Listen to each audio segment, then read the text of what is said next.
Just like you and your style, your body also reinvents itself. So all the diets, hormones and all of that affects your body, which leads to changes in your bra size. But don't worry, I got you. I'm here to explain you how to perfectly measure yourself and find your best fit. Firstly, stand straight with your feet together and measure the underbust area in centimeters.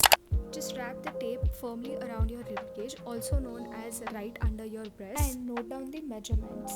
Secondly, you need to measure the fullest part of your breast. Now hold the tape firmly but not too tightly against your back and around your bust at the midpoint, and note down the sizes all in centimeters. With that, you're all done. All you have to do is go to the website, enter these measurements, and the bra size calculator is going to find you your perfect bra size. But if you want to work smarter and not harder, then here's a hack for you. All you have to do is go to the website. There will be an enormous bra size chart, and I'm sure all your bra size needs would be sorted. So girls, here's to finding the perfect match in life and lingerie. With that, I'm going to go. Make sure to stay fabulously well fitted every single day.